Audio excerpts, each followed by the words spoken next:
Roger, thank you so much. I have Roger Wiegand with me.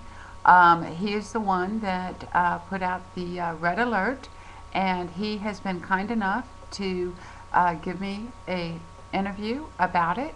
And hi, Roger. Good morning. Good afternoon. Good afternoon. How are you today? Good. Good. Roger, you have a wonderful newsletter and you have a great website, which I visit very often, We Beat the Street. And you have been involved in the metals business for 12 years, correct? Well, I started trading in 1992, but the newsletter started in 2004. Okay, and you work with miners and mining companies in the way of financial aspects of it? Yes, we write in our newsletter. We do analysis on futures and commodities and also the shares of the junior and senior miners. Specifically, in the mining sector, we follow gold and silver, and the majority of those companies are Canadian companies with holdings and properties all over the world. Okay, and you tell us about your newsletter, please, if you could. Well, Trader Tracks is a 23, 24-page a week every Friday night, delivered by email. We cover the major markets, including not only the shares and futures and commodities, but also housing, energy, politics, and economics. And the politics and economics part of it is usually selected, the ideas, as they relate to our trading in gold and silver and oil. And the thing that we do, interestingly, is we make a recommendation on a company or a trade, people at what price to enter, how long to stay in. We also send alerts out during the week to alert people as to when they can initiate new trades and or exit those trades. So a lot of the newsletter writers will do a write-up on a company, and then you're on your own from there. But we go beyond that because we are technical analysts. And in our technical analysis, we do charting and chart patterns and forecasting, and we use those tools along with fundamentals to try to discover a spot where people can enter with the objective of at least 20 to 25% gain, either long or short, on a particular stock. We also do some ETFs. We do currencies. I try not to get too spread out. We used to do some things on bonds, but the market is too manipulated, so we recommend people not do that. So what we're doing now is we try to hold our letter to about 25 companies. I know many of them are much larger, but in our opinion, if a company's stock is static for 3 or 4 months, we take it out and we'll put it on a watch list. But we only want the best of the best, and it's a continuous sifting process so that people can really try to find some great stuff to trade and invest in. We also do options. In 05 and 06, we had a great run on call options on senior miners. In 08, later 07 and 08, that opportunity kind of cooled off.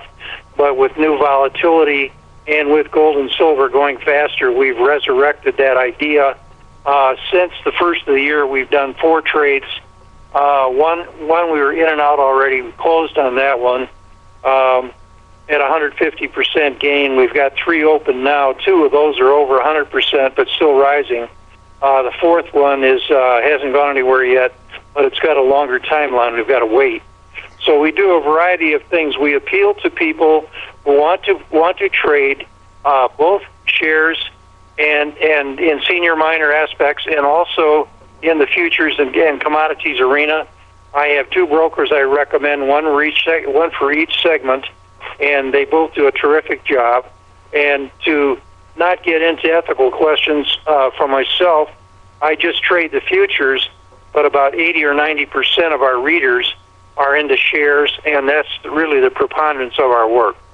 Okay, so you're very embedded and very knowledgeable about the whole financial system, obviously, of gold, silver, mining, futures, the works. That's correct. And I formerly lived in the Midwest, and I moved to out west. I'm in the state of Washington. I'm 45 minutes from downtown Vancouver, which was really the home of the junior miners. And normally we visit the junior miners in Vancouver for business meetings and news information, usually about once a week. And we also speak at Cambridge House conferences. We do about 4 or 5 of those a year, 2 in Vancouver, 1 in Spokane. Normally we do another one in Calgary. This year we're not going to do it. We've got a different commitment. Occasionally we've done Toronto. And in this very week where I'm calling from, I'm in Palm Springs right now, but tomorrow we're going to be driving over to Phoenix to do the Phoenix show on Friday and Saturday this weekend, which is also a Cambridge House conference. And that one specifically addresses not only gold but silver. Now, the Spokane conference that we do in the fall is strictly a silver conference, so those two really do cover silver. And the silver power right now within the market, both physical and in shares, we think is going to be extraordinary. We've been watching it now, especially the last 3 to 4 weeks. And while gold has been rising, silver's been rising even faster. Right. So the markets are very interesting. Well, let me ask you about the Red Alert email that you sent. It has gotten, I think you're aware of, a lot of attention. And in fact, I believe you said you've gotten contacted by various people. So has David Morgan. And without revealing, I know you cannot reveal your sources for the Red Alert, but let me ask you something. How valid are the sources that gave you this Red Alert of possible confiscation? And do you think they are just the type to fearmonger, or are they real sources with real information? No, the source that we have is an impeccable source, is a very high-level executive in a mining company that could conceivably hurt himself if in fact some of this stuff came true in some aspects. But we've got to understand here, Sherrie, the potential for this happening, and I emphasize the word potential. It is a potential, it's not a for sure. But saying that, the source that we have is an impeccable source, and his sources are beyond impeccable, and his sources are not just one person but 3 people, for the most part, people who are in very lofty financial positions and in a position to really know and appreciate whether this is baloney or whether it's for real. They say it's for real. I asked the timetable on it in a second question later on, and I was told sometime this year. Really? So we'll just have to see. I mean, we don't know for sure. We can sometimes sense when these things are coming by a variety of fundamental and technical things that we watch. A couple of things that stirred my imagination this week were we saw not 1 but 5 resignations from some very high-level people in politics, economics, and finance and banking. And considering the positions that those folks held, that one really got my attention. Whether it has anything to do with this Red Alert or not, I do not know. I have no way of connecting or putting those things together. But what I intend to do in light of this thing coming up, and I didn't ask it before this, it was volunteered to me by a high-level mining executive, and he thinks it's for real considering the sources he's got. And if you look at what happened in the 1930s with FDR, I would say the chances are that, yes, in fact, it could happen. That doesn't mean it's going to. Right. Doesn't mean it's going to happen this year.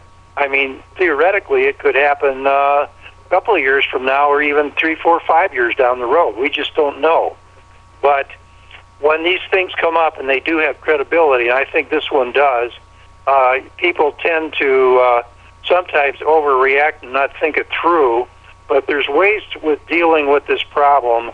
By example, one thing that happened in the 1930s, the Homestake Mining Company was the biggest gold mine in the United States, I think, in the 1930s. And in reaction to the FDR gold taking at that time, I think what they did, and I can't verify it for sure, but I think what they did, they suspended selling gold, but rather probably mined it and held on to it. But the amazing thing was that in 1935 or 1934, I forget which, that company paid stock dividends of $56 a share. I find that phenomenal. In those years? not only because of the amount of the dividend, but considering what a dollar was worth in the 1930s compared to right now. Yeah. That would be something like paying $500 or $1,000 a share dividend on your stock dividend in that company in the middle of a depression. So that was very interesting. We're going to be doing some more additional work on this. One thing that this red alert thing did, it created a lot of questions, not only from some outsiders that read your blog, but also some people that we know personally in the business, and also from some of our readers. It was in my newsletter as well last week, and they've got questions concerning as to what they should do or not do. Right. So we're going to think it through, and we're going to do a kind of a write-up, probably a page or two on some ideas on how to manage this problem if, in fact, it is real. Okay. I would love to follow up with you on that if you're available regarding that, because that's part of the questions. And I know I really appreciate you giving me the time right now, because this is something that people are concerned about. So right now, I mean, would you have any guesses on how they would go about it through taxing? Well, there's a variety. Already they're in process right now in the U.S. There is a variety of capital controls imposed on the American finances, both corporations and individuals, under the Patriot Act and under the guise of some other rules and laws. One thing they can do is they can slow down wire transfer, which we've already seen. Wire transfers between the U.S. and Canada used to take 3 hours. Now they take days sometimes. We've also heard, but we've not experienced it personally, that sometimes check cashing from one country to another can take up to a month. I have not had that problem whatsoever. I bank with two major banks, and everything seems to be going right along just fine, no complaints. So I don't know whether those are individual problems or not. The next thing is when an American intends to open a foreign bank account, they can run into all kinds of red tape, and also you'll find that certain banks will not take American accounts any longer simply because it's too much of a hassle. Starting them up and dealing with the red tape and the problems and the paperwork and all, it's just not worth it for them. Right. So, in fact, Americans trying to get bank accounts in some foreign countries just can't do it. There's a lot of things they can do. We haven't done a great deal of thinking about this. It came up, as I mentioned, voluntarily from one friend to another to me just a few days ago, and we thought it was worthy of merit considering where it came from. But we've got to do more work and investigation as to what we think may or may not happen and what people should do to protect themselves. Right. And that's really what people want to know. If this is a potential, a possibility, what can they do to protect themselves? And because those people that obviously I think it's about maybe 1% of the people in the U.S. even have gold and silver. And so, those, the rest of them, they're still listening to mainstream media about everything is wonderful and no problems with inflation and so on. So it's the people that, they want to know, the 1% especially that have the physical. What can be done besides hiding it? Well, we'll come up with some answers and have a future discussion. And as I mentioned, I'm on a business trip and a little handicapped. I'm not in my office, but we want to do some more thinking about it. I'm going to be speaking at the Cambridge House Conference in Phoenix this Friday and Saturday. I've got a workshop. I've got meetings with mining executives, and I'm going to do some exploration with not only those people, but with my friends and analysts who are also speakers at the show and attend the show. So we'll gather some more information. I don't think there's any hellfire requirement to really get something done in 10 minutes or 2 days or whatever. Right. But considering the fact